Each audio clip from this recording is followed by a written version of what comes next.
Bismillahirrahmanirrahim. Assalamualaikum warahmatullahi wabarakatuh. Sesuai judul materi kita adalah Three-Way ANOVA. Nah, Three-Way ANOVA ini berada pada mata kuliah statistika. Nah, di sini saya akan memaparkan dan menjelaskan apa itu Three-Way ANOVA. Sebelum masuk pemaparan materi, alangkah baiknya kita kenalan terlebih dahulu. Saya dari kelompok 4 yang beranggotakan yang pertama saya sendiri, Muhammad Ryan Ibnu Ilham dengan NIM D602-366. Yang kedua ada Zalafadinda dengan NIM D602-384. Kemudian ada ketiga Sylvia Putri Jihan Safitri dengan NIM D602-397. Kemudian yang keempat ada Pangesti Rahayuning Tias dengan NIM D602-30-108. Oke, langsung saja kita masuk materi pertama. Mohon maaf, pembahasan materi pertama, yaitu ANOVA. Nah, ANOVA. ANOVA itu apa? Dari kepanjangannya adalah Analysis of Variance, yaitu metode statistik yang digunakan untuk membandingkan rata-rata dari dua atau lebih kelompok. Nah, tujuan utamanya adalah menentukan apakah terdapat perbedaan yang signifikan secara statistik di antara kelompok-kelompok tersebut.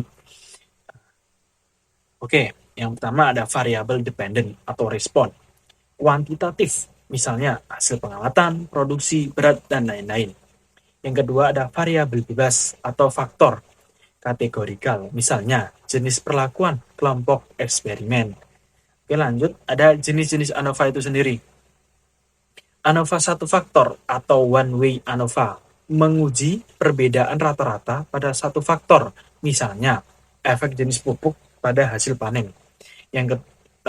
Contohnya menguji apakah pupuk A, B, atau C menghasilkan perbedaan hasil panen. Yang kedua ada ANOVA dua faktor atau two-way ANOVA, yaitu untuk menguji perbedaan rata-rata pada dua faktor sekaligus dan melihat apakah ada interaksi antara kedua faktor tersebut. Nah, contohnya, menguji efek jenis pupuk dan frekuensi penyiraman terhadap hasil panen. Oke, lanjut. Nah, apa itu ANOVA faktorial? Nah, ANOVA faktorial adalah ANOVA yang digunakan untuk eksperimen dengan dua atau lebih faktor, masing-masing dengan beberapa level. Tujuannya adalah satu, menguji efek utama setiap faktor terhadap variabel dependent. Yang kedua, untuk menguji efek interaksi antara faktor-faktor tersebut. Oke, lanjut. Three-way ANOVA. Nah, kita akan berfokus pada three-way ANOVA ini, yaitu ANOVA 3 arah. Nah, ANOVA 3 arah adalah salah satu metode analisis varians yang digunakan untuk menguji pengaruh 3 faktor independen terhadap satu variabel dependent yang berskala interval atau rasio. Nah, ANOVA 3 arah juga memungkinkan untuk menganalisis interaksi antara ketiga faktor tersebut, baik secara 2 arah atau interaksi 2 faktor maupun 3 arah, interaksi semua faktor. Komponen ANOVA 3 arah, yaitu yang pertama, ada faktor independen atau faktor A, B, dan C. Ketiga faktor ini adalah variabel kategorikal yang memiliki beberapa level atau kelompok. Yang kedua, variabel dependent. Variabel kuantitatif yang diukur untuk setiap kombinasi level faktor. Nah, yang ketiga adalah interaksi. Interaksi dua faktor atau AXB atau AXC atau BXC. Ini maksudnya adalah pengaruh gabungan dua faktor terhadap variabel. Kemudian variabel dependent, Kemudian interaksi tiga faktor seperti A, X, B, X, C. Nah, itu maksudnya adalah pengaruh gabungan ketiga faktor terhadap variabel dependent. Oke, penjelasan selanjutnya akan dijelaskan oleh rekan saya. Baik, terima kasih Roy. Di sini, perkenalkan nama saya Zalfa Dinda Berifai dengan NIM D602300084. So, di sini saya akan melanjutkan presentasi yang telah disampaikan oleh rekan saya. Oke, langsung saja ke materinya, yaitu langkah-langkah uji ANOVA. Di sini, uji ANOVA yang kita gunakan adalah uji ANOVA three-way atau tiga arah. Oke, langkah pertama yaitu formulasi. Formulasikan hipotesis nol dan juga hipotesis alternatif. Hipotesis nol yaitu tidak ada pengaruh faktor atau interaksi terhadap variabel dependent. Yang kedua, hipotesis alternatifnya yaitu ada pengaruh faktor atau interaksi terhadap variabel dependent. Langkah kedua yaitu desain eksperimen. Kita tentukan kombinasi level dari setiap faktornya. Lalu pastikan data mencakup keseluruhan dari kombinasi faktor tersebut atau dari desain faktorial. Langkah ketiga yaitu pengumpulan data. Ukur variabel dependent untuk setiap kombinasi faktor. Lalu langkah keempat yaitu perhitungan statistik. Hitung variasi total, variasi antar level, dan variasi interaksi. Gunakan tabel ANOVA untuk menghitung nilai F untuk masing-masing faktor dan interaksi. Lalu langkah kelima yaitu interpretasi hasil. Jika nilai P atau p-value kurang dari level signifikan atau taraf signifikansi sebesar 0,05, maka hipotesis nol bisa ditolak untuk faktor atau interaksi tersebut.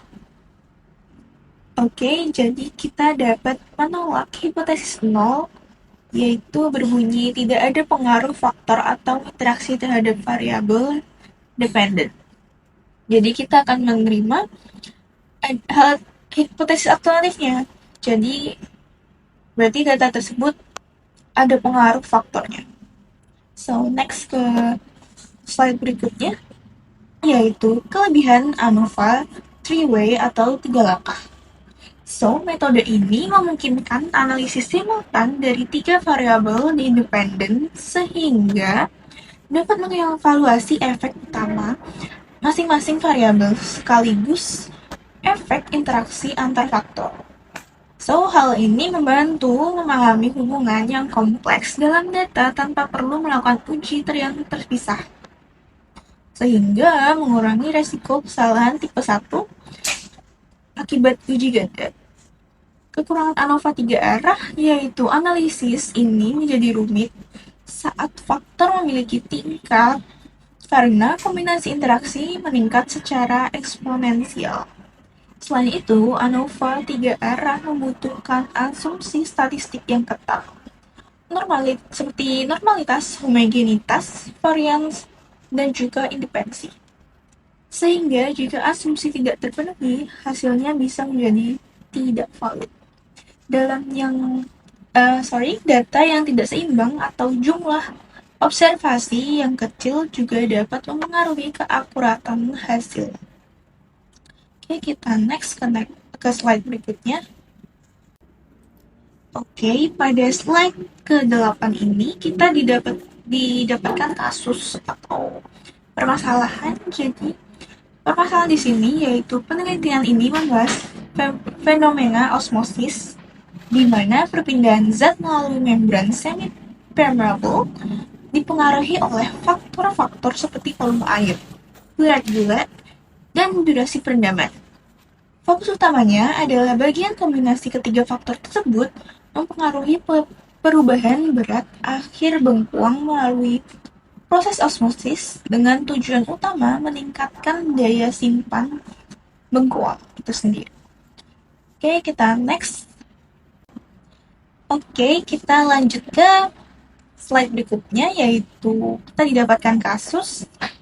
Jadi di sini ada percobaan dilakukan menggunakan rancangan faktorial dengan 3 faktor, yaitu volume air sebanyak 80 mili dan 100 mili, berat gula 50 gram dan 60 gram, durasi perendaman yaitu 15 menit sampai 30 menit. Sebanyak 24 percobaan dilakukan untuk mengevaluasi pengaruh masing-masing faktor secara individu maupun kombinasi terhadap berat akhir bengkuang. So, data analisis digunakan metode analisis seperti ANAVA atau analisis variansi. Oke, kita next ke slide berikutnya. Oke, di slide ini kita kembali dengan kasus tadi, tapi kita jabarkan ulang, yaitu di sebuah tabel merupakan hasil dari desain eksperimen faktorial 2 kali 2 kali 2, di mana terhadap 3 faktor yang diuji, yaitu volume air atau A, kita simulasikan sebagai A1 atau 80 mili dan A2 yaitu 100 mili. Lalu yang kedua ada berat gula, kita simulasikan sebagai B, yaitu B1 50 gram dan B2 60 gram. Lalu yang ketiga kita simulasikan yaitu waktu perendaman sebagai C1 yaitu 15 menit dan C2 yaitu 30 menit. Oke, mungkin sampai di sini aja untuk saya dan selanjutnya akan disampaikan oleh partner saya. Di sini saya akan melanjutkan penjelasan dari rekan saya yaitu Zalfa. Sebelumnya, perkenalkan saya Sylvia Putri Gian Safitri dengan NIM D600230097. Tabel ini mencakup nilai pengamatan untuk setiap kombinasi faktor, jumlah sum, baris dari kolom untuk setiap level, perlakuan, dan kombinasi faktor. Observasi penting dari tabel, setiap sel dalam tabel merepresentasikan satu kondisi eksperimen. Misalnya, A_1B_1C_1. Total nilai dihitung untuk setiap waktu perendaman atau C berdasarkan berat gula atau B, kombinasi volume air atau A dengan berat gula atau B. Data dalam tabel ini termasuk dalam analisis varians atau ANOVA, khususnya ANOVA faktorial. Berikut alasannya. Mengapa ANOVA? Yang pertama, desain faktorial data berasal dari eksperimen dengan 3 faktor, volume air, berat gula, dan waktu perendaman. Masing-masing dengan 2 level yaitu desain faktorial. Yang kedua, tujuan utama ANOVA faktorial menganalisis efek utama main effects dari masing-masing faktor terhadap hasil. Menganalisis interaksi antara faktor, misalnya apakah pengaruh berat gula berbeda tergantung pada volume air. Yang ketiga, data kuantitatif. Data berupa hasil pengamatan kuantitatif atau angka yang cocok untuk diuji menggunakan ANOVA untuk membandingkan rata-rata antar kelompok. Interaksi antar faktor dalam desain eksperimen, penjelasan interaksi antar faktor dalam konteks eksperimen mengenai osmosis pada bengkuang. Interaksi antar faktor terjadi ketika pengaruh satu faktor, misalnya penambahan air, terhadap variabel terikat berat bengkuang dipengaruhi oleh tingkat faktor lainnya seperti berat gula dan waktu perendaman. Dengan 3 faktor yang dianalisis, air, A, gula B, dan waktu perendaman C, interaksi dapat dianalisis misalnya interaksi AB, AC, dan BC. Interaksi ini penting untuk dipahami karena dapat mempengaruhi hasil akhir secara signifikan.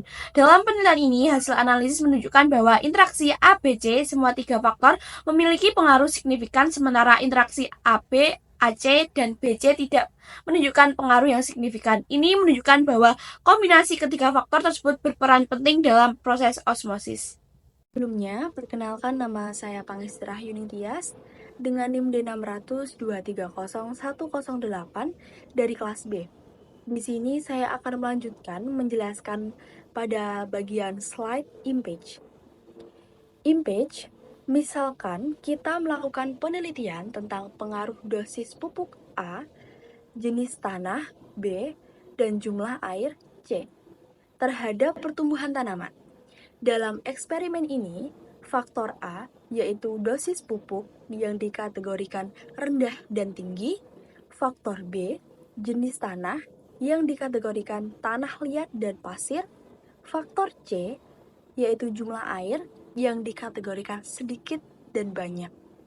Interaksi yang mungkin terjadi yaitu interaksi AB adalah efek dosis pupuk pada pertumbuhan tanaman mungkin berbeda tergantung pada jenis tanah.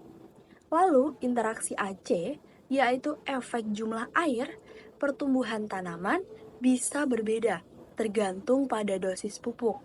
Lalu, pada interaksi BC, yaitu jenis tanah, mungkin mempengaruhi seberapa efektif jumlah air dalam mempengaruhi pertumbuhan tanaman.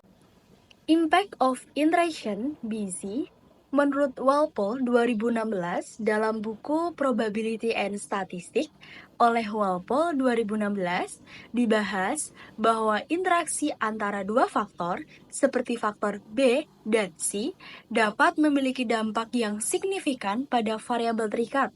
Misalnya, dalam konteks penelitian, jika interaksi BC menunjukkan bahwa pengaruh salah satu faktor, misalnya jenis tanah, terhadap hasil pertumbuhan tanaman, berbeda tergantung pada tingkat faktor lainnya, seperti jumlah air. Maka, analisis harus mempertimbangkan interaksi tersebut untuk mendapatkan pemahaman yang akurat. Hal ini menunjukkan bahwa jika tidak mempertimbangkan interaksi, peneliti mungkin sampai pada kesimpulan yang salah tentang efektivitas faktor-faktor tersebut. Dalam analisis ANOVA, penting untuk menguji interaksi ini untuk menilai apakah ada perbedaan yang signifikan dalam hasil berdasarkan kombinasi faktor. Dengan demikian, interaksi antar faktor menjadi kunci dalam desain eksperimen untuk memahami hubungan kompleks antar variabel dan menghasilkan temuan yang lebih valid. Slide yang terakhir yaitu kesimpulan. Kesimpulan pada kasus ini yaitu proses osmosis pada bengkoang secara signifikan dipengaruhi oleh interaksi antara volume air, berat gula, dan durasi perendaman. Penggunaan ketiga faktor ini secara bersamaan terbukti lebih efektif dibandingkan penggunaan individu atau kombinasi dua faktor. Temuan ini dapat diterapkan untuk meningkatkan daya simpan produk hortikultura seperti bengkoang melalui metode dehidrasi osmosis. Lalu, interaksi antar faktor dalam desain eksperimen sangat penting untuk difahami, terutama dalam penelitian ilmiah yang kompleks. Dalam studi ini, kombinasi dari semua ketiga faktor menunjukkan pengaruh yang signifikan, menegaskan pentingnya mempertimbangkan interaksi ketika menganalisis hasil eksperimen. Mungkin itu saja dari saya, kurang lebihnya saya mohon maaf.